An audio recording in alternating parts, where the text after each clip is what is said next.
पुराने शहर के एक कोने में रेलवे स्टेशन के बाहर शर्मा टी स्टॉल नाम की एक चाय की दुकान थी। दुकान का मालिक था रघु शर्मा, एक 40 साल का लालची, स्वार्थी और झूठ बोलने वाला आदमी।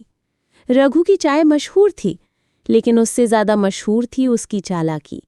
वो सस्ती पत्ती में रंग और खुशबू मिलाकर चाय बनाता, बचा हुआ दूध दोबारा उबालकर इस्तेमाल करता और ग्राहकों से झूठ बोलकर ज्यादा पैसे वसूलता।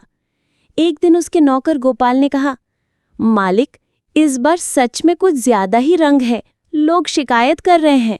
रघु गुस्से से बोला, साले, ग्राहक क्या भगवान है? जितना मिलेगा उतना पिएंगे, चुपचाप काम कर। एक रात स्टेशन पर आखिरी ट्रेन निकल चुकी थी, बारिश हो रही थी, दुकान लगभग बंद ही थी कि एक अजीब सी आवाज आई, एक चाय मिलेगा। रघु ने देखा सामने एक बूढ़ा आदमी खड़ा था, सफेद दाढ़ी, गीले कपड़े और आंखों में अजीब चमक। रघु ने बेमन से चाय दी और कहा, 15 रुपए। बूढ़े में चुपचाप सिक्के दिए और एकटक रघु को देखते हुए कहा, कभी कभी जो स्वाद तुम बेचते हो वो लौट कर आता है। रघु हंस पड़ा, बाबा, चाय है, कोई करम नहीं जो लौट कर आए। बूढ़ा मुस्कुराया और चला गया। रघु के पास हर हफ्ते का 15 से 20 हजार रुपये बच जाता था। वो पैसे को अपने घर के नीचे एक तिजोरी में छिपाकर रखता था। हर रात वो पैसे गिनता और सोचता, जल्द ही दूसरी दुकान खोलूंगा, फिर तीसरी, फिर पूरा स्टेशन मेरा होगा। पर अगले दिन से अजीब घटनाएं शुरू हो गईं। चाय का रंग अपने आप काला पड़ने लगा, ग्राहकों के पेट खराब होने लगे, दुकान पर कुत्ते भौंकने लगे, बिना कारण दूध हर सुबह फट जाता। रघु ने सोचा कोई साजिश है, पर गोपाल डरकर काम छोड़कर चला गया। रघु ने झाड़ फूंक करवाई, तंत्र मंत्र बुलवाया, लेकिन दुकान जैसे ही श्रापित हो गई थी। एक दिन उसने सीसीटीवी लगाया और जो उसने देखा उसकी रूह कांप गया।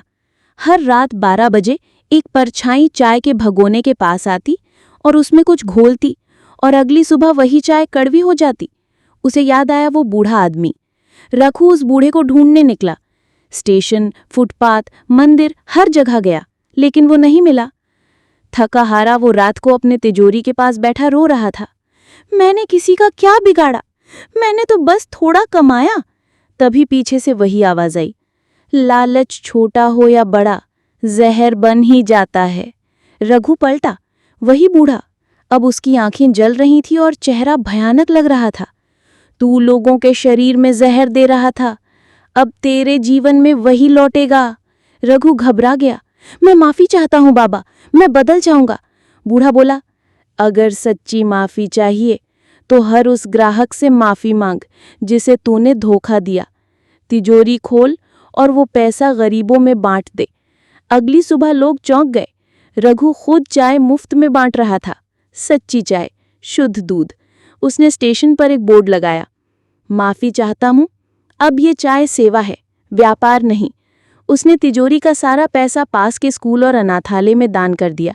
धीरे धीरे दुकान फिर से चलने लगी, लेकिन इस बार भरोसे पर। रघु अब लालची नहीं रहा, वो रघु काका बन गया स्टेशन का सबसे भरोसेमंद चाय वाला।